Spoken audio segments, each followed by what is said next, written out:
का right answer हो जाएगा आपका ऑप्शन नंबर ए, पपीता। क्योंकि पपीता में नर जननांग और मादा जननांग दोनों अलग अलग भाग में रहता है। और ये सरसों हो गया, इसमें नर एवं मादा दोनों एक ही पौधा में पाया जाता है। और मक्का में भी दोनों एक ही में पाया जाता है, इसीलिए पपीता इसका राइट आंसर हो जाएगा, जो कि इसमें अलग अलग पाया जाता है। तो चलिए दोस्तों, अब अपना सवाल सुन लेते हैं, आंसर सुन लेते हैं। तो इसका ऑप्शन नंबर ए बिल्कुल ही सही होगा। ऑप्शन नंबर ए क्या होगा? बिल्कुल ही सही होगा, क्योंकि ऑप्शन नंबर ए है क्या आपका पपीता। क्या है? पपीता। पपीता में क्या होता है, दो प्रकार का पौधा पाया जाता है। एक तो होता है नर जननांग वाला पौधा, ठीक। एक तो होता है उसके बाद मादा वाला पौधा, एक तो होता है मादा।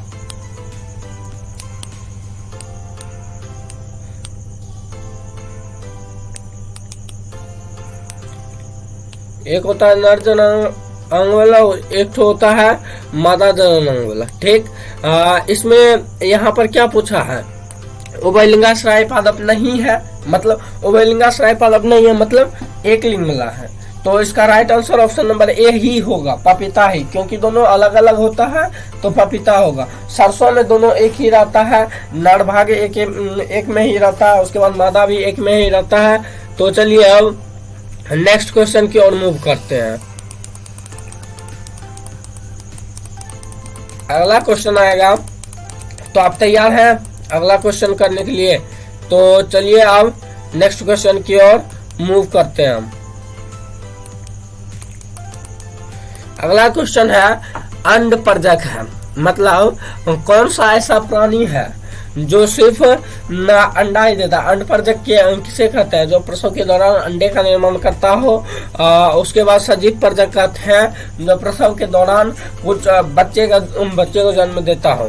तो चलिए इसको देख लेते हैं। ऑप्शन नंबर ए है मुर्गी, ऑप्शन नंबर बी सांप, ऑप्शन नंबर सी मगरमच्छ, option number D all of these. तो चलिए पहले इसका आंसर जान लेते हैं। तो आप इसका आंसर बताइए।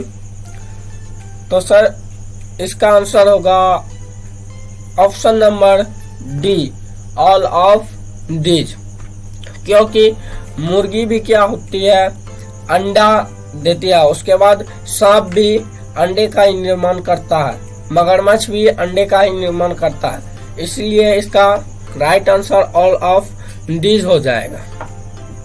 तो चलिए स्टूडेंट, इसका जवाब मैंने जान लिया है, अब अपना जवाब देता हूँ, ठीक। तो अब अपना जवाब दे रहा हूँ। तो इसका भी आंसर क्या था? बिल्कुल सही था। इसका भी आंसर बिल्कुल सही था, क्योंकि यहाँ पर जो होता है, मुर्गी भी क्या होता है, अंडा ही देती है। मुर्गी भी अंडा ही देती है। उसके बाद आपको हो गया सांप, सांप तो भी क्या होती है, अंडा ही देती है। उसके बाद हो गया आपका मगरमच्छ, मगरमच्छ भी क्या होती है, अंडा ही देती है। तो इसका राइट आंसर हो जाएगा ऑल ऑफ दीज, यानी कि इनमें से सभी, इनमें से सभी क्या हो जाएगा, इसका आंसर राइट हो जाएगा। अगर आप अभी तक मेरे चैनल को सब्सक्राइब नहीं किए हैं तो प्लीज कर लीजिएगा। मैं ऐसा करता हूं कि आप लोग को बहुत मजा आ रहा होगा इस प्रकार से क्वेश्चन करने में। तो चलिए अब नेक्स्ट क्वेश्चन की ओर मूव ऑन करते हैं।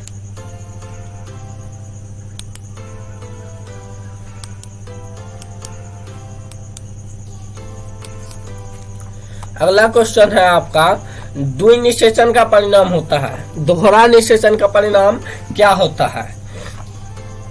दोहरा निषेचन जो होता है, जैसे इस प्रकार से होता है आपका बीजांड,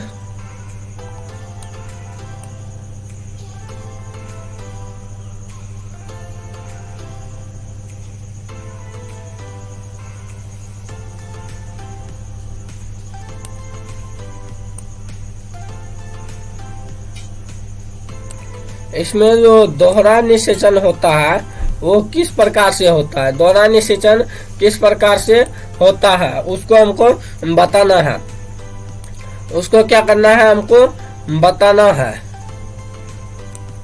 यहाँ पर होता है सहायक कोशिका,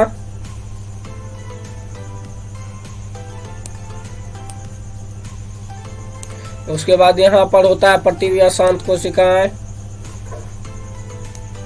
उसके बाद बीच में होता है क्या, केंद्रक। बीच में क्या होता है, केंद्रक। यहाँ पर ही द्विनिषेचन होता है। क्या होता है, द्विनिषेचन होता है। तो इसका परिणाम क्या होता है, इस द्विनिषेचन का परिणाम क्या होता है, तो चलिए देखते हैं। ऑप्शन नंबर आपको शो कराएगा।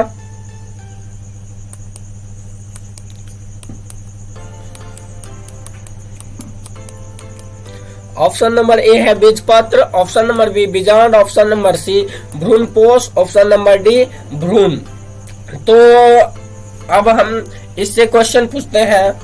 तो चलिए बच्चों बताओ कि द्विनिषेचन का परिणाम क्या होता है। तो सर द्विनिषेचन का परिणाम बीजपत्र नहीं होगा, बीजांड नहीं, भ्रूणपोष होगा। इसका राइट आंसर सर सी हो जाएगा, ऑप्शन नंबर सी होगा। क्योंकि जब द्विनिषेचन होता है तो यहाँ पर भ्रूणपोष का निर्माण होता है।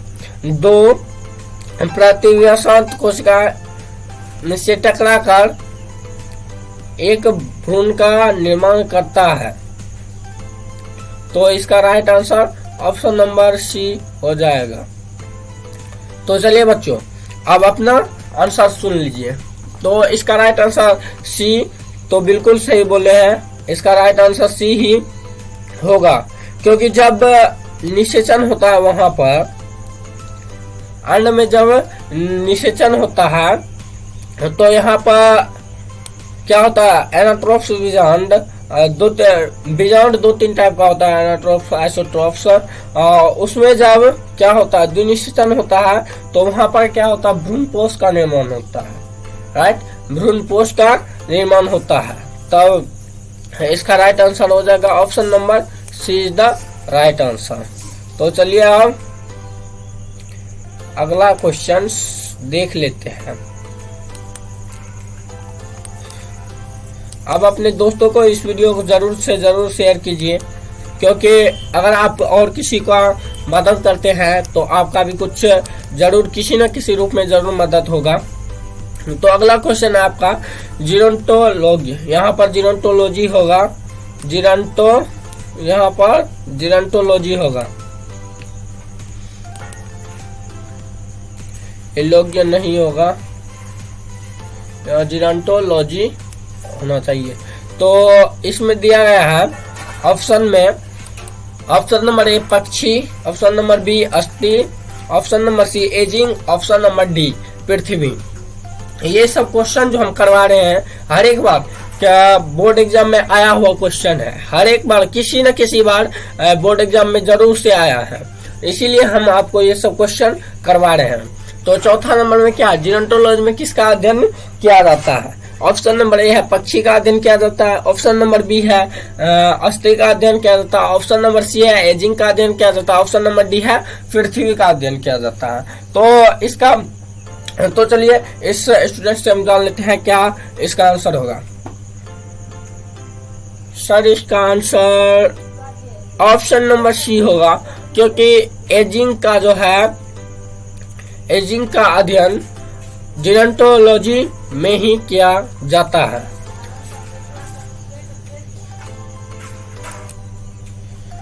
एजिंग क्या होता है बाबू? सर एजिंग होता है जब किसी मनुष्य का उम्र बहुत ज्यादा हो जाता है, जैसे बुढ़ापा आ जाता है, तो उसके उपापचय में बहुत सारी दिक्कत आने लगती है, जिसके कारण इस एजिंग का पहचान जो है जीरोंटोलॉजी के अध्ययन में किया जाता है, जीरोंटोलॉजी में किया जाता है। यह जो होता है एजिंग, यदि किसी व्यक्ति को हो जाता है, बूढ़े आदमी को, तो वहां पर बहुत सारी दिक्कतों का सामना करना पड़ता है, जिसके कारण उसका मृत्यु भी हो सकता है। तो यही है आपका एजिंग। एजिंग एक प्रकार का कुछ डिजीज टाइप का है, ठीक है। तो चलिए अब हम अपना आंसर देते हैं। तो इसका right answer option number C होना चाहिए, सी ही होगा। तो ये भी बहुत बार एग्जाम में बहुत बार पूछा गया है, इसलिए हम इस क्वेश्चन को भी उठा के लाए हैं। तो चलिए अब और अगला क्वेश्चन की ओर चलते हैं। थोड़ा इतना डिटेल में अब डिस्क्राइब करते हुए चल रहे हैं, इसलिए थोड़ा ज्यादा वीडियो लंबा हो रहा है। तो आप लोग शुरू से अच्छा से देखिएगा। अगर आप थोड़ा स्पीड बढ़ा के देख रहे हैं, अगर रिकॉर्डेड वीडियो देख रहे हैं तो थोड़ा स्पीड बढ़ा के देखिएगा। तो चलिए देखते हैं 5वां नंबर, निम्नलिखित में कौन पादप उभयलिंगी पादप है? वहां पर क्या पूछा गया था? उभयलिंगाश्रयी पादप नहीं है। तो यहाँ पर क्या होगा? यहाँ पर कुछ एरर है, क्या आप लोग ढूंढ पाए इस एरर को? यहाँ पर कुछ एरर है। अगर जब यहाँ जीव जंतु का बात करता, जीव का बात करता, तो यहाँ पर उभयलिंगी होता, राइट। अगर किसी जीव का बात करता तो यहाँ पर उभयलिंगी होता, लेकिन यहाँ पर बात किस चीज पे किया है? निम्नलिखित में से कौन उभयलिंगी पादप है? अगर पादप का बात करता है तो यहाँ पर उभयलिंगाश्रयी लगाया जाता है। आप पढ़े होंगे एनसीईआरटी में, एक लिंगी पादप को किससे सूचित किया जाता है? एक लिंगाश्रयी। उभयलिंगी पादप को किससे सूचित किया जाता है? उभयलिंगाश्रयी। तो चलिए इसमें राइट आंसर दीजिए, क्या होगा? तो इसका राइट आंसर हमको लगता है ऑल ऑफ दीज होना चाहिए। All of these is right answer. All of these होना चाहिए, क्योंकि अड़हुल जो है इसमें क्या होता है? नर एवं मादा, नर मादा दोनों चीज का क्या होता है? एक में ही पाया जाता है, दोनों का एक में ही पाया जाता है। सरसों में भी नर एवं मादा। अभी तुरंत एक पहला नंबर क्वेश्चन देखे थे, निम्नलिखित में कौन उभयलिंगाश्रयी पादप नहीं है? तो इसमें ये दोनों ऑप्शन था, उसके बाद क्या था? ये दोनों ऑप्शन था उसमें, जबकि ये नहीं था। लेकिन ये भी क्या होता है? अड़हुल भी क्या होता है आपका? अड़हुल भी क्या होता है? उभयलिंगी होता है। उसमें क्या था? उभयलिंगी नहीं है। तो ये दोनों ऑप्शन में था, तो ये दोनों नहीं था। लेकिन क्या होता है? ये दोनों क्या होता है? उभयलिंगी होता है। इसमें एक ही में नर एवं मादा दोनों पाया जाता है। अड़हुल में भी एक नर एवं मादा दोनों पाया जाता है। मक्का में भी क्या होता है? नर एवं मादा दोनों क्या होता है? एक ही में पाया जाता है। तो इसका राइट आंसर होना चाहिए आपका all of these. All of these is the right answer of this question. तो चलिए अब अगला क्वेश्चन को देखते हैं। अगला क्वेश्चन आएगा आपका, निम्नलिखित में कौन जलीय जंगली घास है? क्या है? जलीय है और जंगली घास है। जलीय जंगली घास है। तो ऑप्शन नंबर ए है आपका ट्रोपा, ऑप्शन नंबर बी है आपका हाइड्रिला। ये क्या है? आपका हाइड्रिला है। इसको थोड़ा सा डिटेल में पढ़िएगा। ये क्या है? हाइड्रिला है, हाइड्रिला। उसके बाद ऑप्शन नंबर सी है आपका जलकुंभी। ऑप्शन नंबर डी है आपका दोनों। क्या है? ऑप्शन नंबर डी दोनों, बी और सी दोनों। तो ट्रोपा क्या होता है? जो कुछ समुद्र के चारों मतलब किसी भी नदी के चारों ओर उगता है, वह ट्रोपा होता है। वो भी एक प्रकार का घास है। लेकिन जलीय जंगली घास, जलीय है और जंगली घास है। तो इसका हो जाएगा ऑप्शन नंबर डी, बी और सी दोनों। देखिए ये दोनों जलकुंभी किसको बोला जाता है? ये होता है पुफूल जैसे बोला जाता है, जिसको उसी को क्या हम लोग देसी भाषा में पुफूल कहते हैं, और वैज्ञानिक किताबी भाषा में क्या होता है? इसको जलकुंभी कहा जाता है। इसे बंगाल का आतंक भी कहा जाता है। बंगाल में एक बार इतना बढ़ गया था कि फिर उसको रोकने में बहुत सारा मेहनत लगा था, रोक ही नहीं पाए थे उतना ज्यादा। इसको कई और से लाया गया था इसके फूल को देख के। इसका जो फूल होता है बहुत ही आकर्षक होता है, इसको देख के लाया गया था उस देश में थोड़ा शोभा देने के लिए। लेकिन यहाँ पर क्या हुआ था? उसका रिएक्ट कुछ अलग ही हो गया था कि यह बहुत ही ज्यादा फैलने लगा था। तो अब हम आई होप इसका आंसर देख लिए होंगे आप। ऑप्शन नंबर इसका होगा बी और सी दोनों। Option number D is the right answer of this question. तो चलिए अब अगला क्वेश्चन की ओर मूव ऑन करते हैं।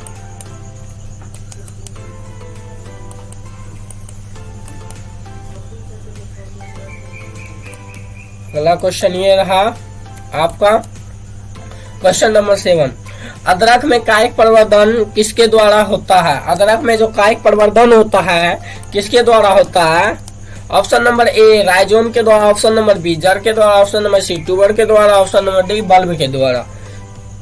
तो इसमें 4 ऑप्शन कुल दिए हुए हैं, तो इसमें आपको राइट आंसर बताना होगा।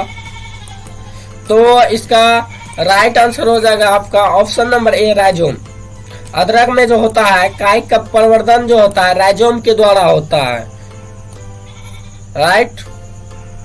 तो इसका फुल आंसर हो जाएगा आपका ऑप्शन नंबर ए राइजोम। तो चलिए अब नेक्स्ट क्वेश्चन की ओर मूव ऑन करते हैं। ये भी हो गया आपका, नेक्स्ट क्वेश्चन की ओर चलते हैं। ये रहा आपका अदरक। अलैंगिक जनन में कितने जीव भाग लेते हैं? ये भी बहुत बार क्वेश्चन आया हुआ है बोर्ड में। बोर्ड के लिए ये काफी इंपॉर्टेंट क्वेश्चन रहता है। पता नहीं ये बोर्ड को या बोर्ड इसको अच्छा तरह से हायर कर लेता है हर एक बार लगभग। तो क्या होता है अलैंगिक जनन में कितने जीव भाग लेते हैं? अलैंगिक जनन में कितने जीव भाग लेते हैं? तो इसका राइट आंसर बताएंगे आप लोग, कमेंट करके बता दीजिएगा। तो इसका राइट आंसर हो जाएगा option number A. Option number A is the right answer, क्योंकि अलैंगिक जनन में नर एवं मादा क्या होता है दोनों एक ही में रहता है, जो कि अलैंगिक जनन के फलस्वरूप बहुत सारे संतानों की उत्पत्ति करता है, जो कि ये वातावरण में बहुत कम संतान क्या होता है उसके अनुकूल दर्शा पाते हैं। वातावरण में बहुत ही कम संतान अनुकूल दर्शा पाते हैं। बहुत सारे संतान क्या होता है वहीं पर खत्म हो जाते हैं, यानी कि वातावरण के अनुकूल अगर नहीं दर्शाएगा तो वो क्या होगा, खत्म हो जाता है। इसमें बाकी बात लैंगिक जन्म में 2 जीव भाग लेते हैं, नर एवं मादा। उसके बाद 3 तो होता नहीं, उसके बाद 4 भी नहीं हो सकता।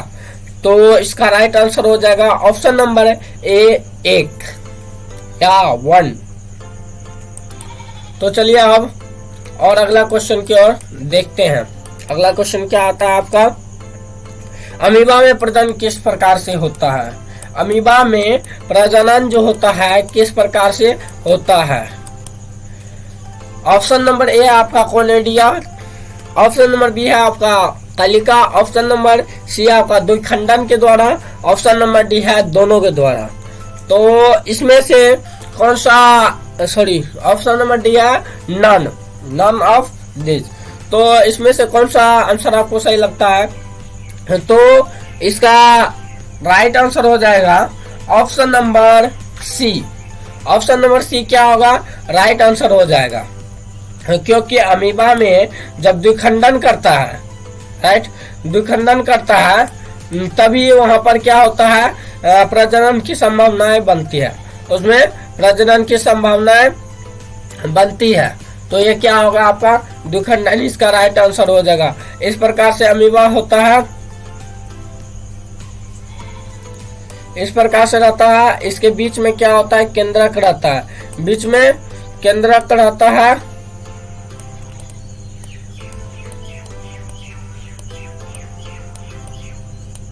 इस प्रकार से रहता है अमीबा, बीच में केंद्रक।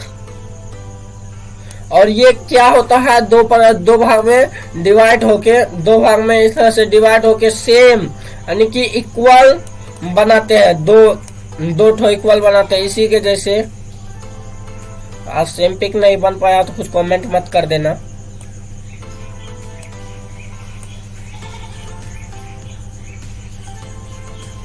इसी प्रकार से बनता है।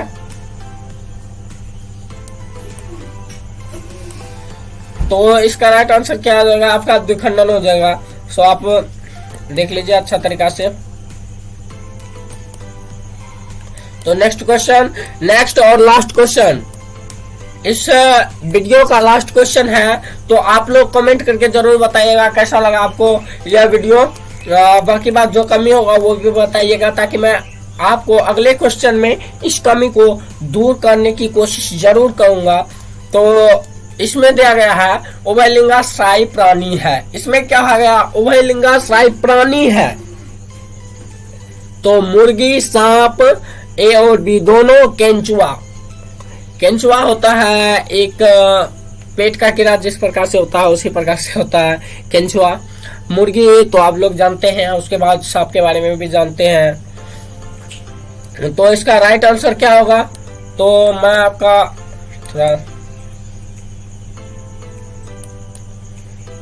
तो इसका right answer option number D होगा, केंचुआ। ये भी क्या होता है, उभयलिंगाश्रायी तो है नहीं, इसमें भी नर एवं मादा दोनों क्या होता है, अलग अलग पाया जाता है। उसके बाद सर्फ में भी नर एवं मादा पाया जाता है, जबकि केंचुआ होता है दोनों भाग ऐसे लंबा टाइप का रहता है। इस प्रकार से दिखा देते हैं आपको।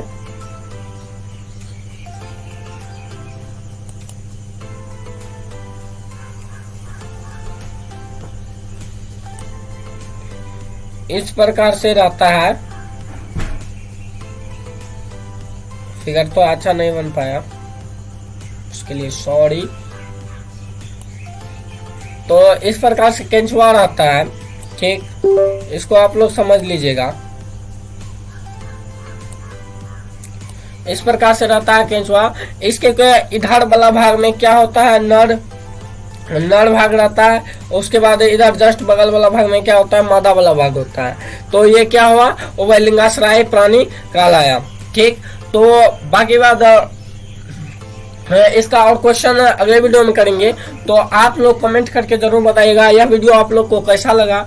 और यह इसी प्रकार से हम सभी चैप्टर का और सभी सब्जेक्ट का वीडियो लाएंगे। तो आप मेरे चैनल को अभी तक सब्सक्राइब नहीं किए हैं तो सब्सक्राइब कर लीजिए, बेल आइकन को दबा लीजिए, ताकि आप तक इस मेरे वीडियो का नोटिफिकेशन सबसे पहले जाए और आप आके इस वीडियो को अच्छा से देखिए और बोर्ड में अच्छा से अच्छा प्रिपेयर कीजिए एग्जाम। तो थैंक्स फॉर वॉचिंग। तो मिलते हैं अब अगले वीडियो में, तब तक के लिए बाय बाय।